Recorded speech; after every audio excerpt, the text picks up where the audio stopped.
পুরাতন মালদা ব্লকের মহিষবাথানী অঞ্চলে বিজেপি দলে ভাঙন ধরালো রাজ্যের শাসক দল তৃণমূল। বিজেপি ছেড়ে বেশ কিছু পরিবার যোগ দিল তৃণমূলে। যদিও বিজেপি ছেড়ে তৃণমূলে যোগদানের দাবি মানতে নারাজ বিজেপি নেতৃত্ব। জানা গেছে, এদিন পুরাতন মালদা ব্লকের মহিষবাথানী অঞ্চলের গোসাই মোড়ে তৃণমূলের দলীয় কার্যালয়ের সামনে তৃণমূলের পক্ষ থেকে এক যোগদান কর্মসূচি আয়োজন করা হয়। কর্মসূচির রূপায়ণে হাজির ছিলেন মহিষবাথানী অঞ্চল তৃণমূলের সভাপতি ঝাপু রাজবংশী, পুরাতন মালদা পঞ্চায়েত সমিতির বিরোধী দলনেত্রী ফিরোজা বিবি, তৃণমূল নেত্রী মৃণালিনী মণ্ডল মাইতি সহ অন্যান্যরা। এদিন তাদের হাত ধরে মহিষবাথানী অঞ্চলের ইকরাপুকুর গ্রামের 50টি পরিবারের সদস্যরা বিজেপি ছেড়ে তৃণমূলে যোগদান করেন। মঞ্চের পাশে আপনারা চলে আসুন, আমরা ইতিমধ্যেই জয়েনিং আপনাদেরকে করাবো।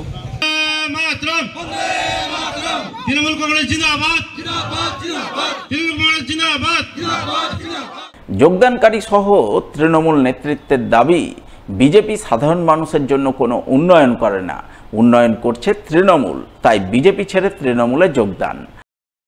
আজকে আমরা বিজেপি থেকে তৃণমূলে জয়েন করলাম। তৃণমূল থেকে আমাদের বাচ্চারা উন্নয়ন পেয়েছে, আমরা লক্ষ্মীর ভান্ডার পেয়েছি, কিন্তু বিজেপি থেকে আমরা কিছু পাইনি। তার জন্য আমাদের টিএমসিতে আসে। ইকরাপুকুর থেকে প্রায় 50 থেকে 60 খানা বাড়ি, 100 থেকে 200 জন টোটাল পরিবার নিয়ে এখানে তৃণমূলে বিজেপি ছেড়ে তৃণমূলে যোগদান করবে। যদিও তৃণমূল নেতৃত্বের এই দাবি মানতে নারাজ মালদা কেন্দ্রের বিজেপি বিধায়ক গোপাল চন্দ্র সাহা। তার দাবি, কেউ বিজেপি ছেড়ে তৃণমূলে যায়নি, বর্তমান পরিস্থিতিতে যাওয়ার কথাও নয়। ফুটেজ দেখলাম আপনাদের সোশ্যাল মিডিয়ার মাধ্যমে, সেই ফুটেজে দেখা হচ্ছে যে তৃণমূলে যোগদান হচ্ছে এবং সেখানে বলা হয়েছে যে বিজেপি থেকে যোগদান হয়েছে। আমি বিজেপির সব কর্মীকে, বিজেপির সমস্ত কার্যকর্তাকে চিনি। আমি এখানকার স্থানীয় লোক, আমি বিধায়ক বটে, কিন্তু আমি এখানকার স্থানীয়, আমার বাড়ি এখানে, আমি সবাইকে চিনি।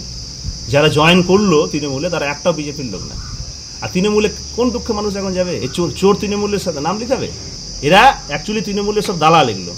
তৃণমূল এখন তৃণমূলের পায়ের তলা মাটি সরে গেছে, সেই জন্য ওদেরই কিছু দালাল লোকজন ফিট করে তৃণমূলের ঝান্ডা ধরিয়ে বাজা গরম করার চেষ্টা করছে। 2017 সালে সমাবর্তন অনুষ্ঠানের ওপর কেটে গেছে বেশ কয়েক বছর। তারপর নতুন করে হয়নি আর কোনো সমাবর্তন অনুষ্ঠান, যার দরুন চরম সমস্যায় পড়েছেন বিশ্ববিদ্যালয়ের কয়েক হাজার ছাত্রছাত্রী। এই ঘটনা মালদার গৌড়বঙ্গ বিশ্ববিদ্যালয়ের।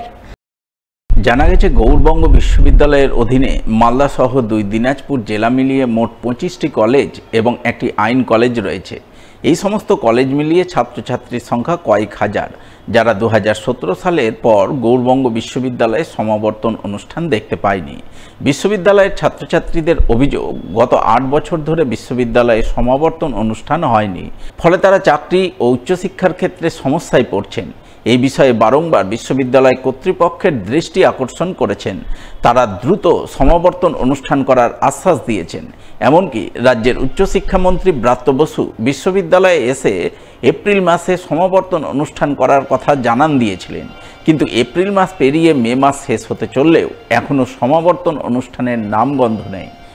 বিশ্ববিদ্যালয়ে সমাবর্তন লাস্ট 2017-তে হয়েছে। আমরা নিউজেও শুনেছি, ইতিমধ্যে আমাদের গত কয়েক মাস আগে শিক্ষামন্ত্রী স্যার এসেছিলেন, তিনি জানিয়েছেন সমাবর্তন খুব তাড়াতাড়ি হবে। তো নিউজেও দেখলাম আমরা যে এপ্রিল মাসে আমাদের সমাবর্তন হবে, কিন্তু এখনও বুঝতে পারছি না কেন হচ্ছে না। কোথায় শিক্ষা দপ্তর নাকি রাজ্যপালের কাছে না কোথায় গিয়ে এই সমস্যাটা দাঁড়াচ্ছে? আমরা চাইবো এই সমস্যাটা তাড়াতাড়ি দূর হয়ে আমাদের সমাবর্তনটা খুব তাড়াতাড়ি হবে, এটাই আশা করবো। সমাবর্তনের কারণে আমরা হায়ার এডুকেশন বিভিন্ন রকমের জায়গায় আমরা আটকে থাকছি। এই সমস্যার কারণে বিভিন্ন ছাত্রছাত্রীরা অনেক সমস্যার সম্মুখীন হচ্ছে। আমরা চাইবো যে এই সমস্যাগুলো তাড়াতাড়ি দূরীভূত হয়ে আমাদের সমাবর্তন অনুষ্ঠানটা খুব তাড়াতাড়ি হবে। আমাদের গৌড়বঙ্গ বিশ্ববিদ্যালয়ে সমাবর্তন যেটা অনুষ্ঠানটা হয় 2017 সালে লাস্ট হয়েছে, তারপর থেকে কোনো সমাবর্তন অনুষ্ঠানটা হয়নি। যেক্ষেত্রে আমাদের গৌড়বঙ্গ বিশ্ববিদ্যালয়ের ছাত্রছাত্রী রয়েছে, যে কোনো চাকরি বা কোনো উচ্চশিক্ষায় যাচ্ছে, তো প্রফেশনাল সার্টিফিকেট দিয়ে অনেক কাজ হচ্ছে না। তো সেক্ষেত্রে আমাদের ইউনিভার্সিটি থেকে সার্টিফিকেটটা যদি প্রোভাইড করে তাহলে অনেক এগিয়ে যাবে ছাত্রছাত্রী। সমাবর্তন অনুষ্ঠানটা 2017 সালেই হয়েছিল, কিন্তু তারপর থেকে এখনও পর্যন্ত সেটা হয়নি। তো তার জন্য অনেক সমস্যার সম্মুখীন হতে হয়েছে সবাইকেই। তো যত তাড়াতাড়ি সম্ভব, আমরা চাই যত তাড়াতাড়ি সম্ভব এটা পসিবল করার জন্য। তো তার জন্য অ্যাডমিনিস্ট্রেটিভের সাথে কথা বলা হয়েছিল, এখন ওনারা কি করবেন তার জন্য মানে আমাদেরকে অপেক্ষা করতে বলা হয়েছে। এপ্রিল মাসে হওয়ার কথা ছিল, শিক্ষামন্ত্রী এসেছিলেন, বলেছিলেন এপ্রিল মাসে হওয়ার কথা আছে, কিন্তু এখনও পর্যন্ত মানে সঠিক নোটিশটা এখনও জানা যায়নি কবে হবে। হওয়াটা তো দরকার, আমরা সার্টিফিকেট পাওয়ার জন্য তো মানে ইউনিভার্সিটিতে তো পড়ছি সার্টিফিকেট পাওয়ার জন্য, তো সেটা মানে আমরা পেলে তো আমাদেরই সুবিধা হবে।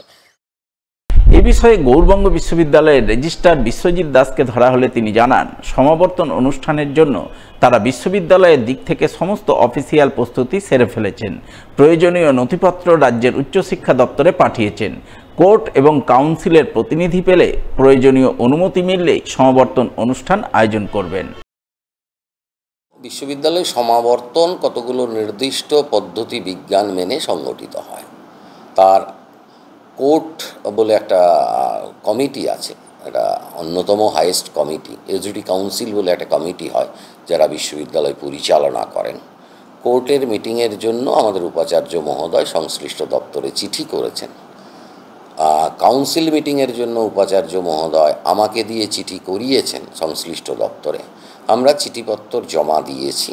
প্রাথমিকভাবে উচ্চশিক্ষা দপ্তর রেসপন্সও করেছিলেন এবং বলেছিলেন যা যা করতে, যেমন এজেন্ডা জমা দেওয়া ইত্যাদি ইত্যাদি, সেগুলো আমরা সম্পন্ন করেছি। সমস্তটাই পাইপলাইনের মধ্যে আছে এবং আমরা এটা করেও ফেলতে পারবো। প্রশাসক হিসেবে আমার মনে হয়নি কোনো বাধার হচ্ছে। এটা প্রত্যেকটা প্রসেসের একটা লেজিটিমেট টাইম লাগে, সেই টাইমের মধ্যেই আছে আমার মনে হচ্ছে।